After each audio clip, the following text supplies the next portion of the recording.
How's it going, guys? Jace here, back with another standard deck tech. Today I'm here with a Sultai Roots deck. It is a graveyard deck that uses the power of Insidious Roots, which is basically creature tokens I control have tap, add one color of any mana, then whenever one or more creature cards leave my graveyard, create a 0/1 green plant, then you put +1/+1 counter on each plant creature I control. So you can start bringing creatures out your graveyard, you're going to keep making plants, and then just going to keep getting bigger and bigger and bigger, as well as ramping at the same time. We've got some new cards from Blooming, so let's get into it. First things first, we are running 4 copies of the Scorn-Blade Berserker. Here's a 1 mana 0/1 with backup 1, and then you can pay 1, sacrifice this creature to draw a card. Not the best, right? But it's that activated ability, which does become relevant later on. Then we got 4 copies of Urborg Repossession. 1 mana, sorcery, you get to return a creature card from your graveyard to your hand, and you gain 2 life. Then if you kick it, you get to return another target permanent from your graveyard to your hand, which is going to be very, very good. Then we have 4 copies of the Rubblebelt Maverick. He is a 1 mana 1/1 when he's about to surveil 2, which is great to put stuff in our graveyard. And then you can pay 1 to exile him from your graveyard to put a +1/+1 counter on a creature. Works very well with the Insidious Roots. We got 4 copies of the Archaeologist coming in. This is a good blocker as well as milling, which is very important. And we get to bring back a non-creature, non-land card that was milled this way. Very, very cool. So one of the new cards we got from Blooming is the Osteomancer Adept. It is a 2 mana 2/2 Death Touch Squirrel Warlock. Okay, and it has tap. Until the end of turn, you may cast creature spells from your graveyard by foraging in addition to paying other costs. If you cast a spell this way, that creature enters the battlefield with a finale counter on it. So this is great because this allows us to just cast our creatures from our graveyard to trigger the roots. So very, very key. Very, very good. Another new card we've got is Cash Grab, which is a 2 mana instant. Mill 4 cards, then you could put a permanent card from among those milled this way into your hand. If you control a squirrel or you return a squirrel, you get a food token. Pretty handy, but it's mainly that mill and bringing something back is very, very good, and it does trigger the roots as well. Then, of course, 4 copies of the Insidious Roots. 2 Agatha Soul Cauldron. This is good at making our creatures bigger, and also for those activated abilities. I talked about the draw a card part. This is going to be very good as well with Agatha's Soul Cauldron, and it removes stuff from my graveyard to trigger the roots, which makes things even more crazy. 4 copies of Honest Rutstein. This is a great guy. He comes in, 3 mana, makes stuff cheaper, and returns stuff back from the graveyard. Again, triggering the roots, which is very, very key. Tyvar, really good planeswalker. You know, he's a 3 mana, 3 loyalty. It gives all your creatures haste when they want to use abilities, which is quite handy. And then the -2 is the key point here, right? You get to mill 3 cards, then return a creature card with mana value 2 or less from your graveyard to the battlefield, and the deck is just full of them, which is just fantastic. 1 copy of the Greenshell from Blooming. This is a 5-drop, 4/6 with reach. As long as you control 10 or more lands, creatures you control get +1, creatures you control get +2/+2. Not the best, but then it also has when itself or another creature you control with toughness greater than its power enters the battlefield, you get to look at the top card of your library. If it is a land card, you may put it onto the battlefield tapped, otherwise put it into your hand. Really, really good, solid card advantage from a big creature.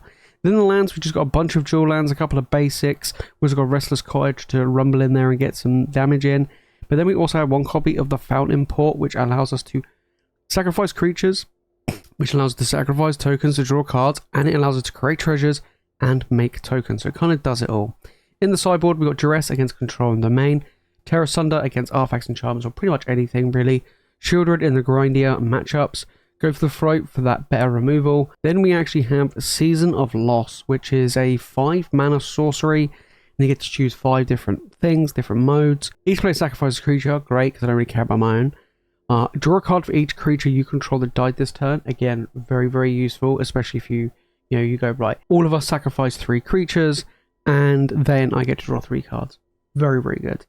And then the last one is very strong. Each opponent loses X life, where X is the number of creature cards in your graveyard. We're milling a whole bunch. We're throwing a load of creatures away. It's pretty good. And then we got 1 copy of Yavimaya, Eater of All, a new elemental cat from Blooming.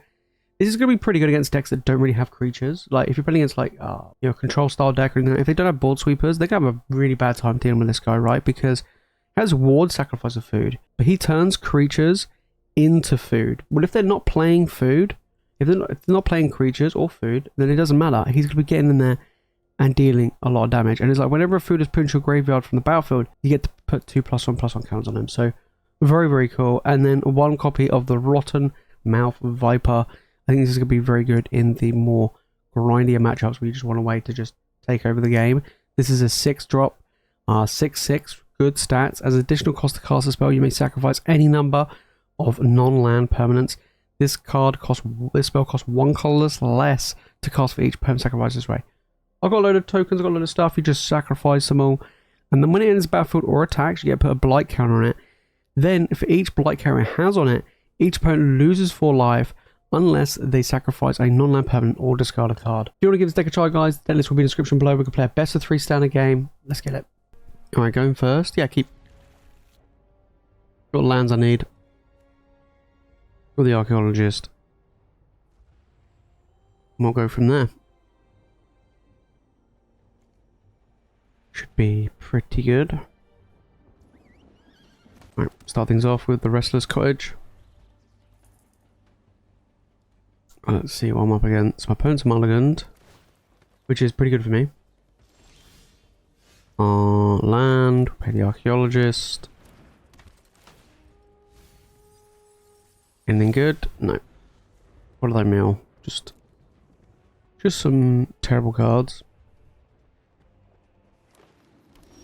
Okay. Ooh, we do get the Cauldron. That's going to be super useful. Yep. Boom. Perfect. Play this as well. Oh no, just... There you go, 3/6. I think a 3/6 is going to be pretty good, depending on what I'm up against. Of course. More land. Yeah, I don't really need the land there. Let's just sacrifice it. Draw a card. Yeah, we could hold that up. We'll get rid of this guy. We'll make it a 4/7. It's gonna get even bigger. Swinging. Who would have thought this creature would have got to a... Oh, that's not very nice.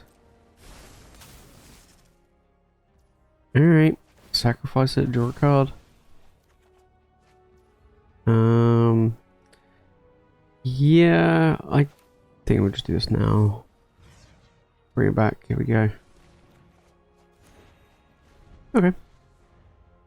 Pretty good. I mean, annoying, but still pretty good. We go land. I think we'll just play this guy. Get him back out there. Mill some more. That was okay, but not the best. If you know what I mean. Yeah, it does make a difference. I don't know why I did that. Doesn't really do anything. Let's do that as well. Maybe I should have milled first. Yeah, I should have milled. We'll get back this guy. I may cast creep spells from my graveyard by foraging. Yeah, I think that's probably going to be it.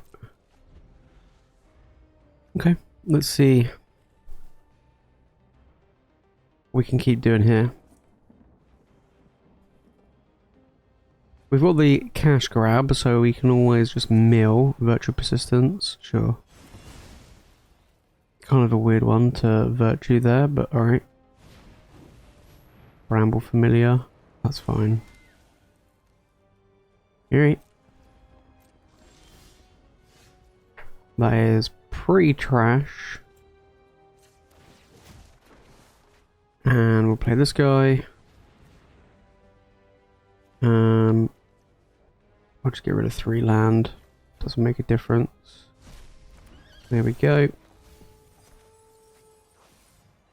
Get Tyvar back again. Play this guy. We'll remove these 3. Come on, get something good. That's a lot better. I don't need all these Tyvars though. That is not what I'm here for. Alright. We'll just untap this guy. We'll put a counter on him. Boom. I'm swinging for 3. Alright. Opponent blocks. And let's see what my opponent does. Can always draw. Lots of Tyvars. Sure. Okay. Ooh, here we go. This is where things get super spicy. Nothing great there. Yep. Bring back the Soul Cauldron. Yeah, grab that, put a counter. Put a counter on this. We'll play it. Put a counter on here, why not?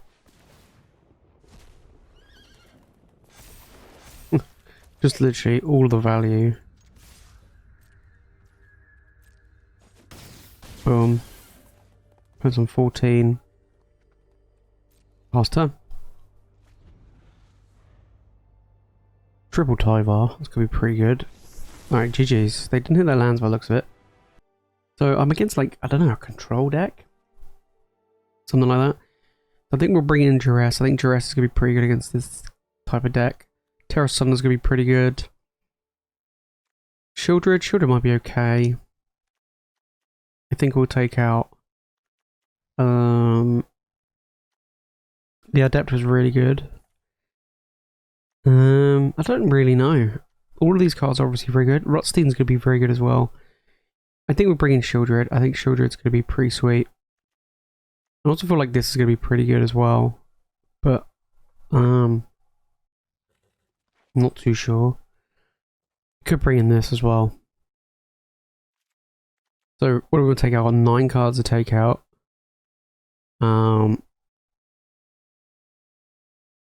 Yeah, probably drop one of these. Probably drop like one-offs of stuff. One Rutstein. Tyvar I think is very good. That one's okay as a one-of. Definitely cut probably 2 of those. One of these. Grab 2 of these. Alright, let's try this. We got the cash grab, which is going to be pretty good. And we got the Soul Cauldron. For some goodies. Good draw. Alright, that's a good one. Land, okay.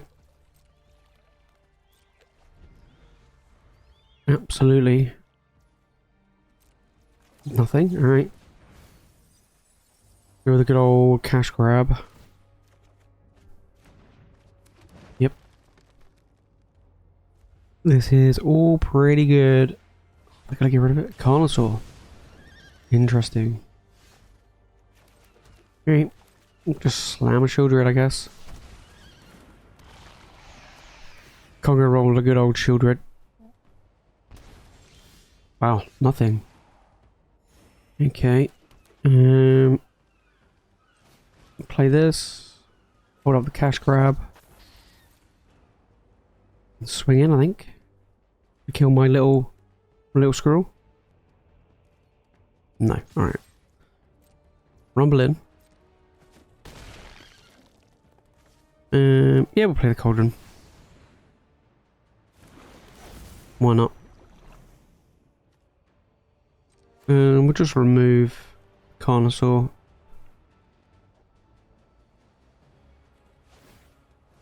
It's fine. Make Sheoldred bigger then. Alright. Awesome to use it. 5-6 Sheoldred. Oh, they're still not finding land. Oh no, they did find land. Okay. So I was like, wait a minute, they're still not finding land? But no, they did find it. They just got to deal with this Sheoldred. Looking pretty good for me. Game 1 was really good. Game 2, they just can't deal with this Sheoldred. Okay, we got the Archaeologist. So we can mill some. That'd be a good one. Oh, okay. We're gonna destroy an artifact or enchantment. Let's do this first. Do a little cash grab. Grab this guy.